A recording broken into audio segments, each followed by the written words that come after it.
My name is Ben Livinston. I'm the first person to ever see a cloud with the intention to cause it to do military damage. I know I can say that, and I did it several times before the next person did it. Tell me what these clouds are we're looking at. Well, these clouds were located up in the southern part of North Vietnam, and we needed to make rain down on the Ho Chi Minh Trail, Highway 1.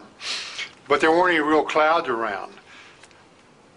There were a number, this was the end of the monsoon season, but there were a number of these small clouds that barely reached the freezing level, and by putting a small amount of silver iodide in there, we got them to collect and start to build.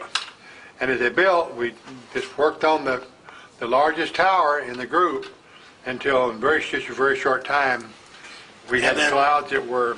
You told me this cloud got 14 inches of well, this cloud, of course, this is all the same cloud. I was cleared top secret, eyes only, I was as high as you could get. I got interested in weather modification when I was a farm boy. I never could understand why the clouds wasn't bigger, had a little more shade, and was chopping that cotton. So I got in the Navy. I managed to get into meteorology school, and I think that's really where I learned the most of my physics. I was assigned to the Typhoon Squadron in Guam, where I served for 3 years as a flight meteorologist and meteorological engineer. From there, I came back to additional school at Texas A&I University down in Kingsville, and from Kingsville, they sent me to the Hurricane Hunter Squadron in Jacksonville, Florida. That squadron, of course, had just become involved in Project Storm Fury. So when I reported to that duty station as a meteorological engineer, I was immediately designated the military member of the Storm Fury Advisory Board. We were doing quite a lot of testing work out over the test range at China Lake, California, where we dropped cloud seeding flares or silver iodide generators into clouds, or just where we wanted to see what the reaction was. And it was there when I learned for sure that you could really change a cloud by the amount of silver iodide you put in it and where you put it. This cloud here, from the time it started raining till it quit, it put out a little over 14 inches of precipitation. What did that do to the North Vietnamese? Well, it just washed all the roads out, and there was a bridge attached to a mountain that bombed and could not get rid of it. This heavy rain washing out down that river took that bridge out. So you guys finally got it done. This was on October 13th. These are cloud seeding dispensing units on the side of C-130s. As you can see, these units held 52. These dispensers held 52 units. And under here on this F4, we had these camouflaged so they looked like they were. Did you fly those? Yes. You piloted the F4? Yeah. So you're a jet pilot too, huh? Yeah, I did these for about 7 years. You fly them all, huh? That's neat. And these were our own airplanes. The airplanes I had in my commercial cloud seeding business. See? I had a Duke, and a turbocharged Duke, of course, and Cessna 310 and a Turbo 210, and we built the flares, just built them into the wings of our airplane so that they caused as little resistance as possible, or drag as possible. And these right here, these are pyrotechnics that we've cut in sections and fused them so that they could burn either singles or a pair, or cut half in two, or cut in 3 pieces, or cut in 5 pieces. So you can see obviously here, although these are dispensed in the vertical, they are essentially a horizontal cloud seeding device. See? That's how we made these clouds, like in Vietnam, work, because we could take a cloud, take a pyrotechnic like this, had a little bitty piece in it, and we'd fly by and just barely touch the cloud with one part. So that kept from blowing the thing apart, blowing the cloud up. But what we would do, and like in Carla or Rita, those kind of clouds, we would maybe use, this is one cloud seeding device here, cut into 5 pieces. But in one like this, you may be flying 350 miles an hour, kicking one out every 200 or 300 meters, and just essentially seed the whole area on the horizontal, and the whole top would blow away. Amazing. We were the first ones to fly into hurricanes for the purpose of modifying them, if you will. That was Project Storm Fury. I began to be extremely confident that we could do whatever about what we wanted to with a hurricane. So Project Storm Fury had been going on since 1961, and they had already done, or had done 2 experiments, one in 61 and 63. Well, by 1964, when I was there in 1964, I wrote the plan and started to have a track and a mission for every flight that was on the hurricane cloud seeding experiments. So we had documentation for everything. Operations at Project Storm Fury are very positive. This report said that we claim they should consider now if a hurricane heads straight towards Miami. Some wanted to continue hurricane reductions, and the other part did not want to. It was a political football, and there are people that were wanting to do more pure research and less application engineering wanted to kill Project Storm Fury. So they built up an artificial barrier that prevented hurricanes from ever qualifying to be experimented or seeded for damage reduction.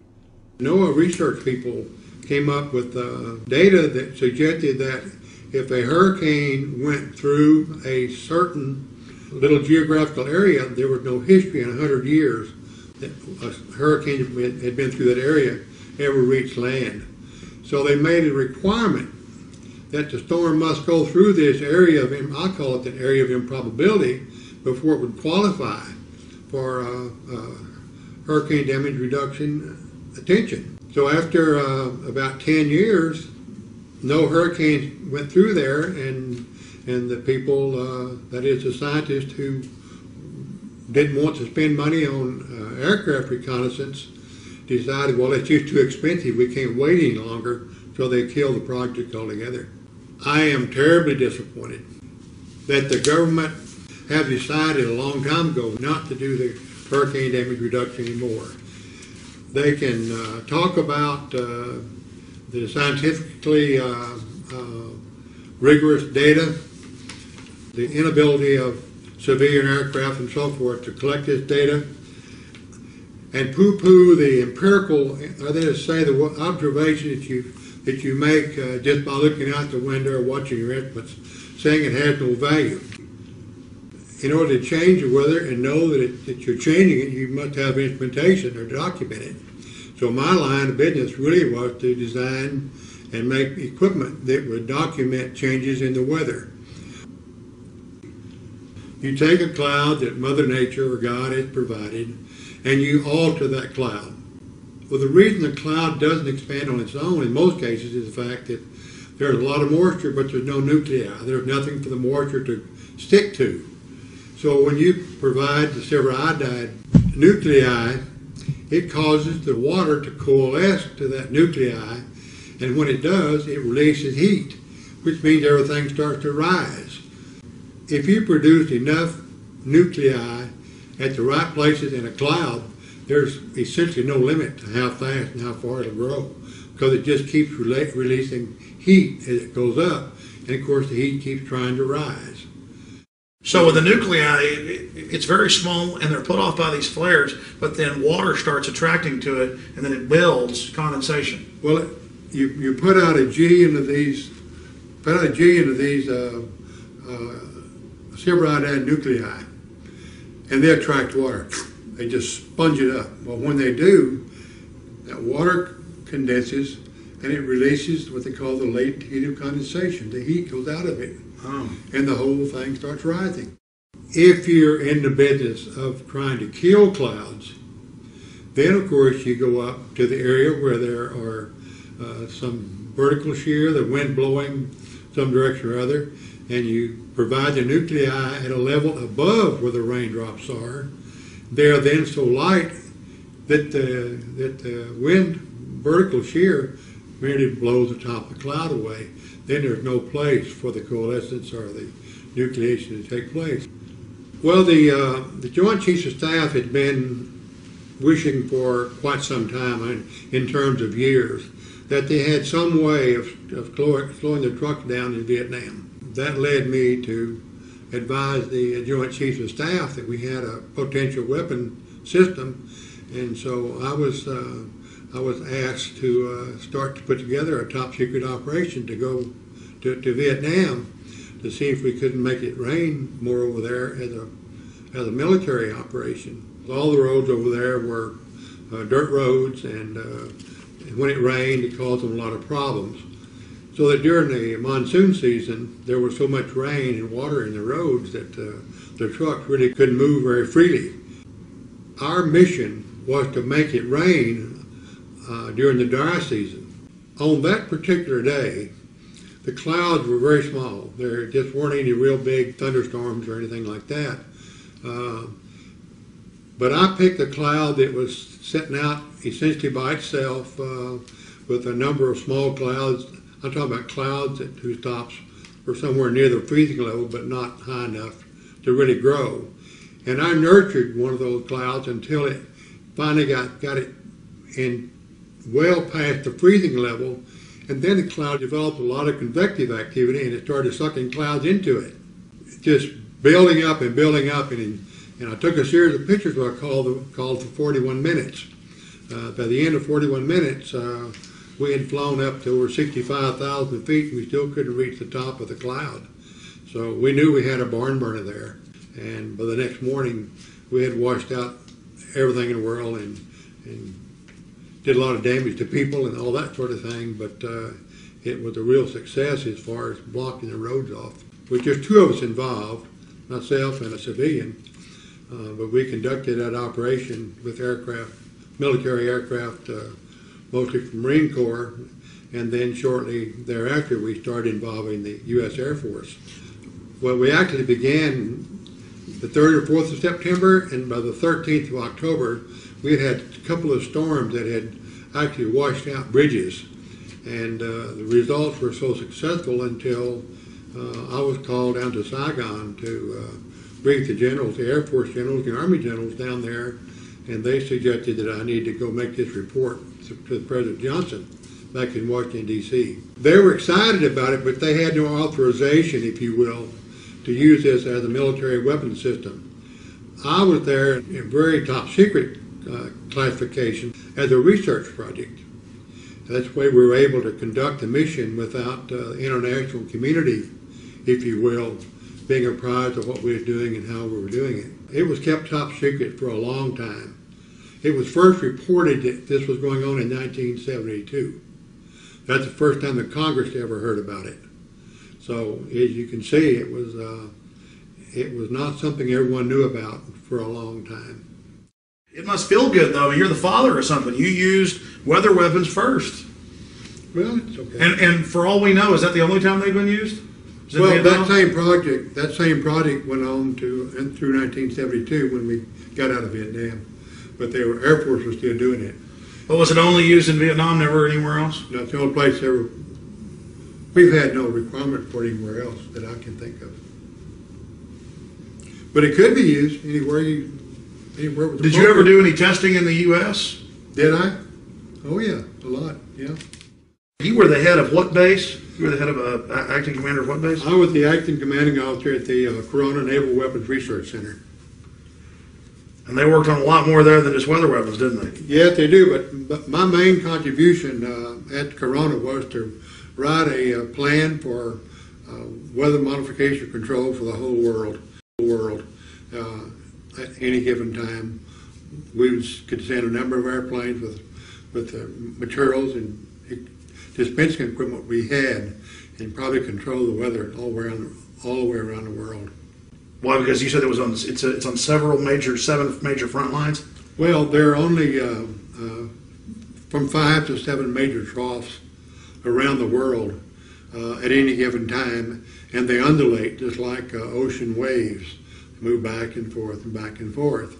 And at any time, there's a front associated with those where all the thunderstorms are located. And with having a few airplanes, a couple of airplanes at the right place, you could run down that line of thunderstorms and do whatever you wanted to with them. This is out of the June 1974 Science magazine.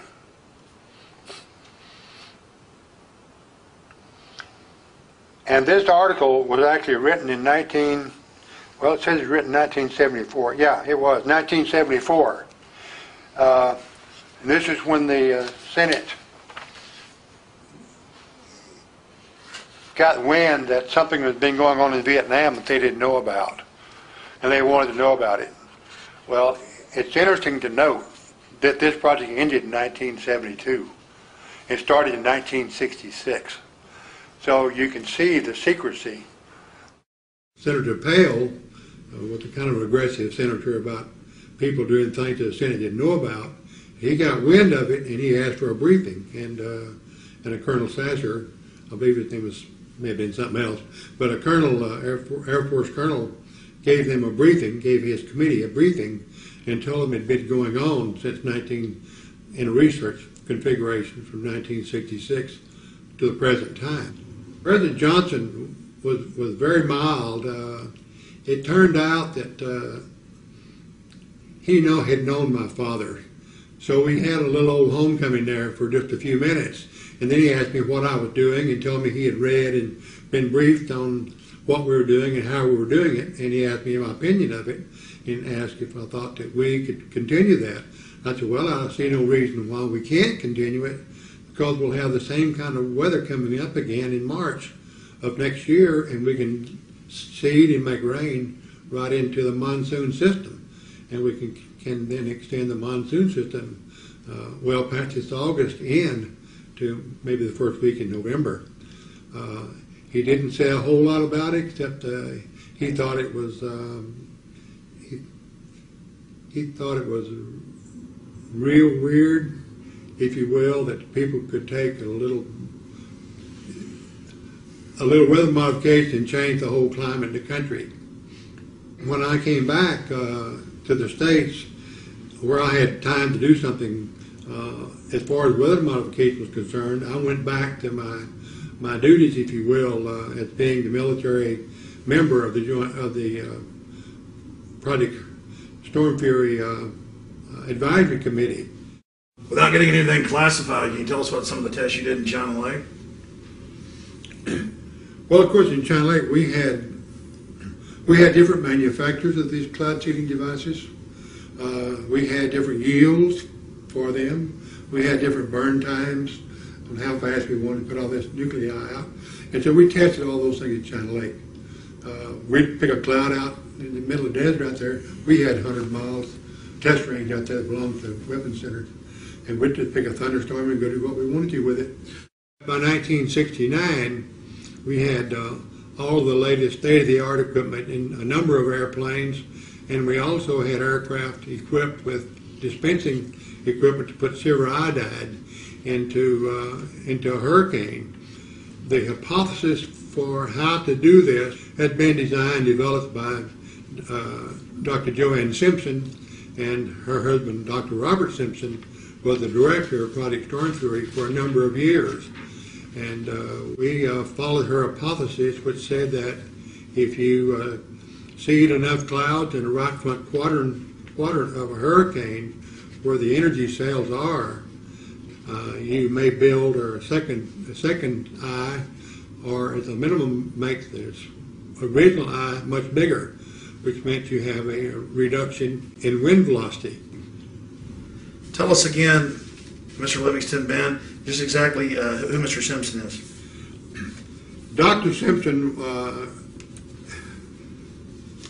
At the time Project Storm Fury started, he was the head of the United States Weather Bureau.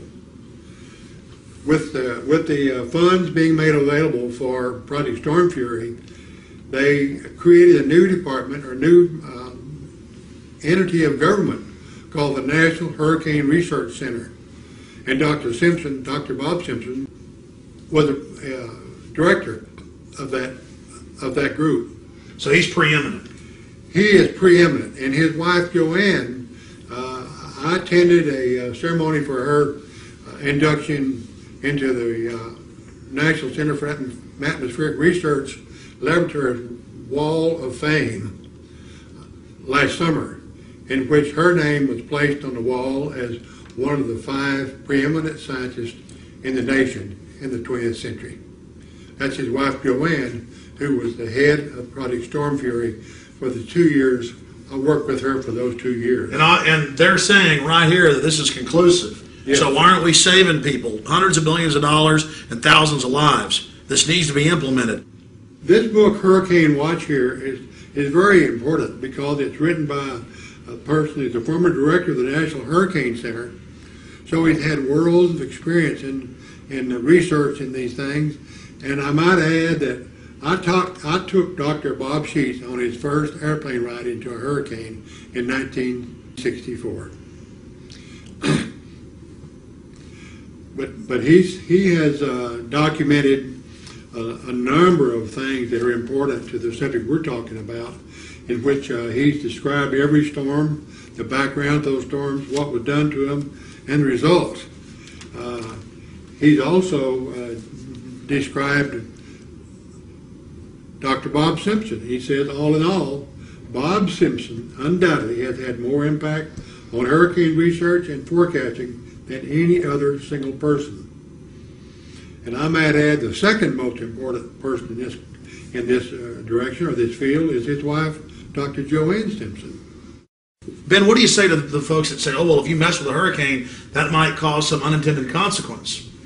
You know, as if that energy has to go somewhere. Doesn't it just dump into the ocean as cold water? It may just spread out and blow across the ocean. It may not go anywhere where anyone cares. And there's certainly going to be, if there are going to be unintended consequences, you would know within an hour after you'd seeded a hurricane, you would know that something is not going right. We have to go do something different before it causes damage. So you'd have days to be adjusting. You'd have days. The way we plan on doing it, we'd only have 2 days. We'd only work on a hurricane. Well, this is a pretty exact science now, from Vietnam to the hurricanes you did earlier. Seems like, I mean, you guys know how to knock them out. Well, for the operation we hoped to get last fall, I wrote a flight plan for every flight. How far they would go, how many partakers they would take, and statistically, how many nuclei they needed to dispense. How many tons of nuclei would it have taken? You said 2 airplanes, but how many tons of nuclei would it have taken? How many airplanes to knock out Rita or Katrina?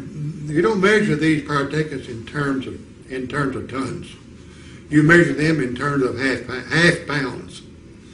So a cloud seeding device with 14 grams of silver iodide mixture in it that produces 10 to the 13 nuclei per gram weighs about 1/3 of a pound. So 400 of those things weighs 120 pounds. The composition of a hurricane may have dozens of energy cells in it, and they're like the pistons in an engine. They just chug, chug, chug. They get stronger and stronger and stronger because they feed off the warm air below them. And they eventually turn into this thing they call a hurricane with all of these energy cells in it. We know where those energy cells are. We know what makes them tick. We have the materials, if you will, to alter those energy cells and decrease the maximum surface winds in a hurricane. On August 18th in 1969, Hurricane Debbie was seeded 5 times at 2-hour intervals. And the maximum wind speeds had decreased from 115 to 80 miles per hour. That's a pretty remarkable reduction of more than 45% in damage reduction potential. The storm was left alone on the 19th, and on the 20th went back and seeded that cloud the second time and decreased the winds again to just under 100 miles per hour, or about 24% more damage reduction potential. The results from the Hurricane Debby experiment seemed so positive that many individuals believed the project should go operational, seeding major hurricanes that threaten land. A team of scientists at Stanford Research Institute at Stanford University did a decision analysis on all past seeding events, including the Esther, that's the 1961 and 1963 experiments. Dr. James Matheson of that group, reflecting their views, stated, "We claim they should consider seeding now if a big hurricane comes straight from Miami." These scientists said the government may have to accept responsibility for not seeding and thereby exposing the public to higher probabilities of severe storm damage and possible higher death tolls. A number of people, scientists if you will, who didn't necessarily endorse applications engineering in these storms. They thought they needed more scientific data. They demanded that a third party investigate all of what Storm Fury had done. Stanford University was the party or the institution that did this study of the activity Project Storm Fury had done. In summary, the results of the Hurricane Debby experiments seemed so positive that many individuals believe the project should go operational, seeding major hurricanes that threatened any landmass. And a team of scientists at Stanford Research Institute did a decision analysis on all past seeding events, including the ones in 1961, 1963, and Dr. Matheson from Stanford University, the head of the Research Institute, reported that the government may have to accept responsibility for not seeding and thereby exposing the public to higher probabilities of severe storm damage and possible higher death tolls. It's interesting that we were able to do that and have the results confirmed by Stanford University in 1969. Since 1947, the government has used the logic or reasoning that liability is a killer for weather modification. But that's not why Project Storm Fury was killed, and that's not why they aren't doing it now. In my opinion, the reason they're not doing it is well stated by a very senior official from the National Center of Atmospheric Research in Boulder, Colorado, and he says, even if a well-supported theory of hurricane modification existed, the potential legal aspects of weather modification on this scale argue strongly, in my opinion, against any such efforts. Just a few of the many possibilities include: A, the storm is not modified at all, but some people perceive that it is, get hurt, and sue the modifiers. The storm is modified according to theory, but still does significant damage, and some people blame the modification on the damage, even though the modification actually reduced the overall damage and impact. And third, the modified storm produced winners and losers, and the perceived losers sue. For example, what if soon after the seeding the hurricane abruptly changed course? This happens all the time in nature. The people affected by the new course might well blame the modification effort and sue. Yeah, if you study the situation, you may learn, and very diabolically so, that you don't like to believe this, but there's a possibility, and the economics of it verifies the fact that there is so much damage done that the construction industry in general all over the United States benefits because the cost of material goes up. So the insurance company may or may not gain from having these damage reductions take place. As far as you don't like to believe this, but there's a possibility, and the economics of it verifies the fact that there is so much damage done that the construction industry in general all over the United States benefits because the cost of material goes up. So the insurance company may or may not gain from having these damage reductions take place. As far as the energy industry is concerned, we all know that they get their money back almost immediately by increasing the price of their product. And it's not unheard of to believe that that the actions performed by FEMA or the government is not a surefire way to buy votes. So there may not be any political or economic motivation on the government or some major industry's part to reduce the damages of hurricanes. The material that we put in the atmosphere are not toxic, and by volume they're nothing. It's my contention that we have a sure defense against those liability lawsuits. We place in our seeding materials a trace element of zinc or some other exotic material, so that any rainfall that falls that uses our nuclei to cause the rainfall or the hail, whatever comes out of it, all they need to do is collect some of that water, find some of our traces of some of our material, and we would then concede that we had something to do with it. And the other, of course, good defense is that we've had such horrendous hurricanes the last several years without any weather modification in the past 30 or 35 years. You sure can't blame a weather modifier for causing damage. The other governments are using weather control for many purposes.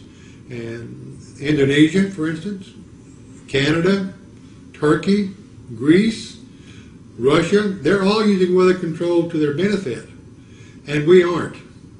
Well, for several years, the Russians have had weather control product as one of their national goals. They're using weather control primarily to protect the large sites, or the sites where large numbers of people are congregating for celebration. So, such as in Moscow or Stalingrad, when they have these big military events there, or parades, so forth, they bring their cloud seeding people in, and their objective is to keep it from raining or to knock the clouds down. And it's not just the Russians that do that. Our company, for instance, does the same thing in Calgary every summer.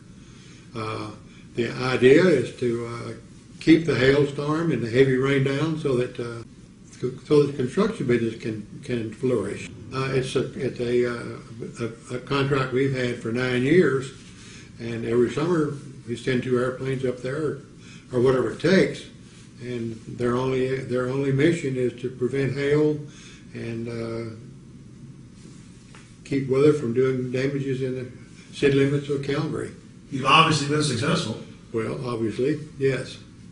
It's just one of those things that we know how to do, and since the government hasn't done it, the corporate people in America have just built the instruments. They've installed them in their airplanes, but we have to be just as sure of what we do as the government would like to think they have to be.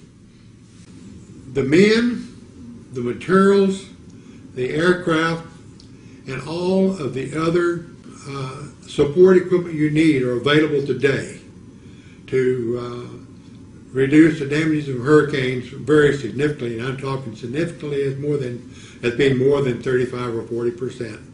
The roof doesn't lift off the house until about 105 miles an hour. If you reduce the damages in hurricanes by 35 or 40%, you're going to save 90% of the damages done by them. Because once you get down below 100 miles an hour, there's not a whole lot of damage occurs from the winds and hurricanes. The tack they've taken is that they're willing to spend money they haven't got to repair places that are not repairable, or the people to evacuate and the people come back and their house is blown away. We think that's foolishness. We think that we ought to be trying to save those houses, let the people evacuate, but have them come back to a house with the furniture in it. Our aircraft can carry over 400 cloud seeding units. Now, those back in Project Storm Fury days could only carry 52. And the fact that we fly 2.5 times as fast and we know exactly where we are all the time, we feel like we have a much better opportunity or better chance of reducing these hurricanes by even more than they were able to in Storm Fury. Number one, we would have attacked Katrina before she passed the southern tip of Florida, coming across the Gulf of Mexico, because there were a lot of people, or a lot of lives at stake there. We may not have done anything with Katrina until she got out in the middle of the Gulf of Mexico. But from then on, and I mean the middle of the Gulf of Mexico, I'm talking about to the eastern edge of the oil production. When it got close enough to do damage to the oil drilling and producing platforms, we would have started working on Katrina right then, and we would have seeded those energy cells in there based on data from the satellite information. We would have picked the energy cells in that storm, and at least every 12 hours, we would have been out there seeding those energy cells. Ben, why hasn't there been a lawsuit against the government for not stopping these hurricanes? You know, I don't know. I'm not a lawyer, but I really don't understand why, because the government certainly has reneged on its responsibility to the citizens of the country to protect them. They took unlimited steps in creating the Department of Homeland Defense and spent trillions or hundreds of billions of dollars on that thing. If yet a hurricane comes along that does more damage than that, and they won't even acknowledge the fact that there's some way to prevent it or slow it down. Well, the problem we have right now is that while we've contacted every senator in the U.S. Senate, all 100 of them, we've had one mediocre response from one of them. You get the impression that they just don't care what happens about the hurricanes, and we have presented a proposal to them to do hurricane damage reduction for the year 2006, and it amounts to around $6,000 a month. But we have enough airplanes, we have enough people in our company that we can do that. We need to be out there seeding these hurricanes, and if we don't get the results that we think we're going to get, then we can say we're not ready for it. But that's not going to be the case. What's this, Ben? This is a letter from the Secretary of Navy, and it's a commendation medal to me, and it's for meritorious services from 28 September through 1 November 1966. As a member of the Scientific Operational Evaluation Team for the Naval Ordnance Test Station deployed to the Republic of Vietnam. During this period, Lieutenant Livinston directly participated in project flights in a combat zone, in program planning, in scientific data collection and evaluation, in material readiness of scientific recording equipments, and in the daily preparation of the weapons system under development, demonstrating outstanding professional competence. He and our procedures, thereby improving their effectiveness. His unyielding demand for accurate and complete data collections, his relentless search for technical competence, and his unwavering devotion to duty were major factors in the outstanding success of the project and were instrumental in the development of a unique major combat capability for the United States. Lieutenant Livingston's outstanding performance was in keeping with the highest traditions of the United States Naval Service. Signed, Paul H. Nitze, Secretary of the Navy.